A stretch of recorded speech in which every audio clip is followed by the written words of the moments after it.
Heureux de vous retrouver une fois de plus. Donc cette troisième émission aborde le premier concile de Constantinople. Mais avant d'en venir aux conditions et circonstances de ce deuxième concile œcuménique, je voudrais revenir encore une fois sur l'importance aujourd'hui un peu oubliée de ces différents synodes généraux. Si peu de jours après la commémoration du sacrifice, il faut se rappeler que le Christ a été condamné, avant tout, pour avoir dit la vérité. Pour insister sur ce point, je reprendrai la réflexion de Monseigneur Athanasius Schneider dans son dernier livre, Christus Vincit. Il rappelait que la foi est le fondement de la vie chrétienne, la certitude que le Verbe s'est fait chair. Le Verbe, c'est-à-dire la vérité, s'est incarné en un homme, Jésus-Christ. L'Écriture n'affirme pas que l'amour s'est fait chair, ou que la charité s'est faite chair, ou que l'action s'est faite chair, mais que la vérité s'est faite chair. C'est dire l'importance vitale pour la foi catholique de la vérité. L'Écriture, depuis l'Ancien Testament, nous rappelle sans cesse l'importance de la vérité, en particulier dans les psaumes. Par exemple, le psaume 31, « Tu me délivreras, Yahvé, Dieu de vérité », le psaume 45, « Et dans ta majesté, avance-toi, monte sur ton char, combat pour la vérité », le psaume 60, « Mais tu as donné à ceux qui te craignent une bannière, afin qu'elle s'élève à cause de ta vérité, etc., etc. » Le Christ lui-même, dans de multiples circonstances, utilise l'expression « en vérité, je vous le dis ». Il déclare de même « Je suis le chemin, la vérité et la vie ». Et « la vérité vous rendra libre ». Or, il s'agit bien au cours de ces différents conciles de rester attaché à la vérité, de proclamer de la manière la plus claire la vérité, de définir et de défendre la vérité. C'est dans ce cadre qu'il faut comprendre la réunion du concile de Constantinople I. Toute la période qui s'écoule entre les deux premiers conciles est marquée d'un côté par l'intrusion du pouvoir impérial dans les affaires religieuses et dans le même temps par la tentative de trouver un compromis entre l'orthodoxie et l'arianisme, voire de supplanter l'une par l'autre. C'est pour écarter définitivement cette hypothèque hérétique et les troubles qui pouvaient en découler que l'empereur Théodose convoque un concile qui se réunira en 381. Bien qu'originellement limité aux évêques orientaux, son caractère œcuménique sera confirmé par la suite lors du concile général de Chalcédoine que nous verrons dans une prochaine émission. En rapide rappel du cadre historique, nous avons vu que l'empereur Constance, successeur immédiat de Constantin, apportait son soutien à l'arianisme jusqu'à sa mort en 361. Ses successeurs immédiats, Julien l'Apostat et Jovien, eurent des règnes très brefs. Julien tenta même, de façon assez anachronique il faut bien le dire, de restaurer les cultes païens. Il persécuta de nouveau les chrétiens avant d'être tué lors de sa campagne militaire contre les Perses sassanides en 363. Par contre, l'empereur Valens, qui leur succéda, était acquis lui aussi à l'arianisme et il pourchassa les chrétiens nicéens, exila les évêques, imposa des évêques ariens sur de nombreux sièges épiscopaux, aussi importants qu'Antioche ou Alexandrie. Il s'en prit même aux semi-ariens appelés macédoniens. La controverse théologique était alors menée du côté arien par Eunonius et du côté de l'orthodoxie par saint Basile. Cette controverse tournait encore autour de la notion d'engendrement. Eunonius développait un concept nouveau, dit d'anagénésie, ou existence indérivée du Père, ce qui entraînait pour lui une différence d'essence entre le Père et le Fils. Basile détruisit ce raisonnement en montrant que agénésie, terme à la fois relatif et négatif, ne pouvait définir l'essence du Père, mais relevait plutôt des caractéristiques de son hypostase, de sa personne. À la mort de Valens, qui est tué lors de la bataille d'Andrinople contre les Goths en 378, les évêques nicéens revinrent en fin d'exil. L'empereur arien fut remplacé, comme on l'a dit, par Théodose, lui proche du pape Damas et très attaché à la foi catholique.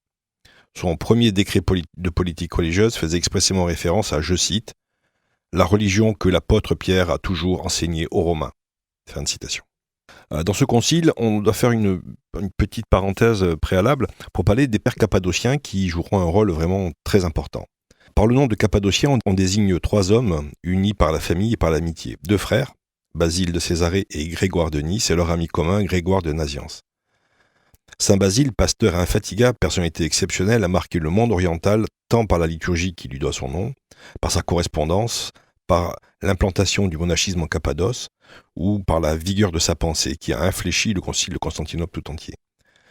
À la différence de son ami, saint Grégoire de Naziance est peu sensible à l'activité ecclésiastique, qu'il subit parfois avec souffrance ou peine. Il était essentiellement un rhéteur, un théologien et un poète.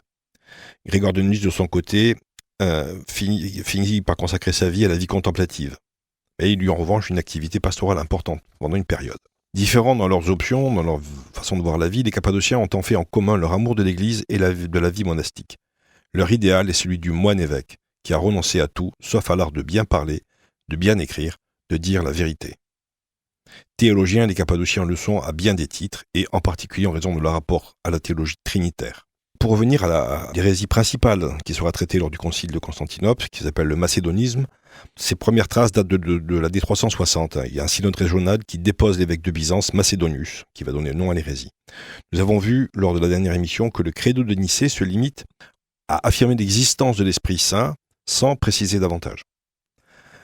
Macédonius enseignait que l'Esprit Saint n'était qu'un envoyé du Père et du Fils, une espèce de super-ange, qui n'était pas en contradiction directe avec la formule du symbole de Nicée. Cette doctrine se répandit à Constantinople et en Asie mineure, et ses adeptes prirent également le nom de pneumatomaques. C'est encore saint Basile qui ferrailla pour écarter cette hérésie dans ses sermons et dans un traité appelé Sur le Saint-Esprit. Alors devant donc, toutes ces nouvelles hérésies, le macédonisme, pneumatomaque, dont on parlait, il y avait aussi les apollinaristes qui refusaient de reconnaître l'entière humanité du Christ, les sabellianistes qui réduisaient la Trinité à 3 aspects d'une seule personne divine. La nécessité d'un concile apparaissait évidente. Et saint Basile avait déjà fait une demande à Rome en ce sens en 377.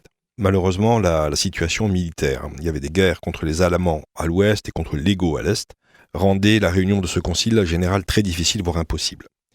C'est pourquoi Théodose décida en 381 de réunir un synode général des provinces orientales dont il était en charge. C'était d'autant plus judicieux que les débats théologiques à propos de ces différentes déviations de la foi étaient bien plus violents en Orient qu'en Occident. Au total, donc 150 évêques se réunirent, dont les pères cappadociens de glorieuse mémoire, et parmi les pères conciliaires, il y avait également 36 évêques qui tenaient pour l'hérésie macédonienne, dont la cause devait être entendue par le synode. On a malheureusement peu de documents originaux de ce qui s'est passé pendant le concile et pendant les débats. On sait cependant que les 36 évêques hérétiques quittèrent Constantinople très rapidement en refusant de modifier leur position. Après avoir traité de quelques questions juridiques, le concile se termina le 9 juillet 381. Son apport essentiel fut bien évidemment la modification, l'approfondissement du symbole de Nicée pour y développer la définition de la troisième personne de la Trinité.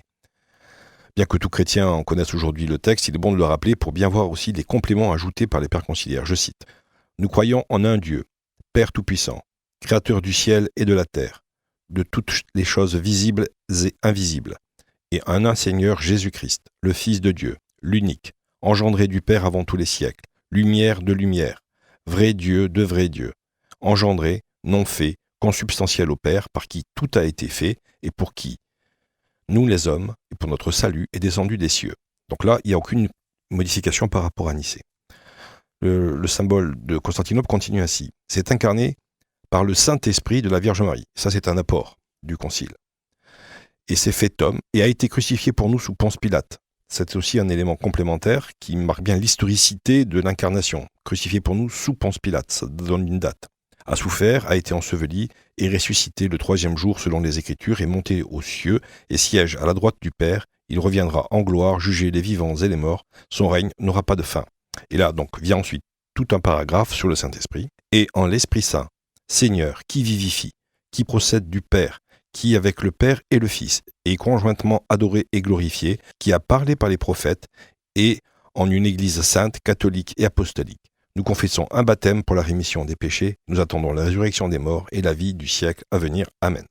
Bon, il existe un peu des débats dans le monde universitaire, des débats d'experts pour savoir si c'est vraiment le texte adopté par les pères conciliaires ou pas. Enfin, de toute façon, on n'a pas les documents originaux, donc ce sont un peu des débats un peu oiseux quand même. Donc l'axe principal du concile, on l'a dit, c'était bien préciser la divinité, bien insister sur la divinité du Saint-Esprit. Donc on va faire la même constatation que celle que nous avons faite précédemment sur la consubstantialité du Père et du Fils, c'est-à-dire que ce sont bien les hérésies qui ont poussé les théologiens orthodoxes à définir et à préciser le contenu de la foi. Dans les siècles antérieurs, par exemple, Origène avait évoqué la génération de l'Esprit Saint par le Père, qui était contradictoire cependant avec l'Écriture qui évoque le Verbe comme Fils unique. Dans Jean, je cite, « Et le Verbe s'est fait chair, il a habité parmi nous, et nous avons vu sa gloire, la gloire qui tient de son Père comme Fils unique, plein de grâce et de vérité. Bon, il ne pouvait donc y avoir deux engendrés, puisqu'il n'y avait qu'un Fils unique. En conséquence, il fallait déterminer la nature de la relation de l'Esprit Saint avec les autres personnes de la Trinité. Saint Basile, dans son livre Contre Eunomius, montre que, je cite, « Puisqu'il y a deux classes de choses, la divinité et la création, la puissance sanctificatrice et l'être sanctifié. Dans quelle catégorie mettons-nous l'Esprit ? Parmi les sanctifiés. C'est impossible. C'est lui qui est la sainteté. » Saint Basile montre également que dans de nombreuses occurrences des Écritures, elles font référence à la seigneurie, c'est-à-dire à la divinité de l'Esprit. En particulier sur Saint Paul, il précise donc que c'est bien l'Esprit Saint qui vivifie. Saint Grégoire de Nazianze écrit que la troisième personne de la Trinité est, je cite, « celui qui révèle, celui qui donne la lumière et la vie. Bien plus, il est la lumière elle-même, la vie elle-même. » Fin de citation. L'Esprit ne reçoit pas la vie, il la donne. De là, on doit conclure à sa pleine divinité. Les pneumatomaques, niant cette divinité, avaient également déclaré qu'il avait été créé par le Fils. Grégoire de Nazianze, s'appuyant encore sur l'Écriture, retient le terme de procession. C'est dans Jean, je cite, « Quand viendra le défenseur que je vous enverrai d'auprès du Père, lui, esprit de vérité qui procède du Père, il rendra témoignage en ma faveur. » Grégoire concède quand même le caractère un peu mystérieux du terme. Pour se donner peut-être une image, on peut l'éclaircir en s'appuyant sur le sens trivial de procession. Une procession, c'est une succession de personnes qui marchent unies par un même but. Ça peut donner un éclairage. On sait que par la suite, la nature précise de cette relation amènera aussi le schisme avec l'Église orthodoxe, au sens moderne du terme orthodoxe, dont on a parlé déjà la dernière fois, et l'Église catholique, qui tient que le Saint-Esprit procède éternellement du Père et du Fils, en latin filioque, comme d'un seul principe et par une unique spiration, alors que les orthodoxes de leur côté tiendront pour que la production éternelle de l'Esprit Saint procède du Père dans ou par le Fils. On voit que ce sont des différences vraiment faibles, mais ça a donné lieu à des débats assez musclés. Indépendamment donc de cette précision sur la nature de l'Esprit Saint, il y a eu des canons juridiques, on va dire. 4 canons principaux. Le premier canon qui fait explicitement référence à la foi de Nicée et à l'obligation d'anathématiser toutes les déviations, sans préciser le contenu théologique de celle-ci, puisque c'est un document juridique, on va dire. Et il s'agit bien de dire, condition pour être dans l'Église catholique, c'est d'adhérer à la foi de Nicée-Constantinople. Le deuxième canon demande aux évêques de ne pas intervenir dans les débats et pratiques des autres éparchies. C'était lié au débat et aux luttes d'influence dans la partie orientale de l'Empire qui mettait un peu de désordre dans l'organisation de l'Église. Le troisième canon entérine une véritable nouveauté dans l'organisation de l'Église. C'est la reconnaissance de la prééminence du siège de Constantinople sur Antioche et Alexandrie. La seule motivation de cette déclaration est de reconnaître une situation de fait, en fait. L'importance de l'évêque de la ville où réside l'empereur. Or, la capitale de l'Empire est de manière assez permanente à partir de cette époque-là, Constantinople. On peut malheureusement dire que c'est la mort d'une tendance pernicieuse au sein de l'Église orientale qui va pencher vers le césaropapisme. On l'a défini lors d'une précédente émission, c'est quand même le lien très étroit entre le pouvoir politique et l'autorité de l'Église. Et c'est un peu le point faible, on va dire, des églises orientales, indépendamment par rapport à d'autres aspects également. C'est aussi une pierre d'attente pour l'opposition qui va venir entre Rome et Constantinople, qui aboutira finalement, comme on l'a dit, au schisme plusieurs siècles plus tard. C'est peut-être le moment de noter les conséquences immenses de chacun des conciles, avec des effets dans tous les domaines de la civilisation, philosophie, art, politique, effets qui sont souvent mis des décennies, voire des siècles à se faire sentir. Le quatrième canon est de moindre importance. Il se résume à la condamnation de Maxime, qui a été élu au siège de Constantinople de manière un peu aléatoire, on va dire.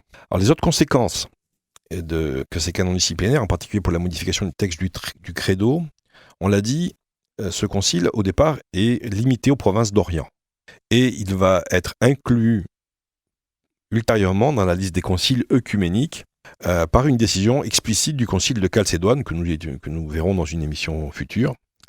Il y a donc, entre le concile de Nicée et le concile de Chalcédoine, il y a encore le concile d'Éphèse, on en parlera la prochaine fois. Donc au moment de ce concile de Chalcédoine, il y a une décision, de manière rétrospective, valeur universelle au texte mis au point par les pères de Constantinople.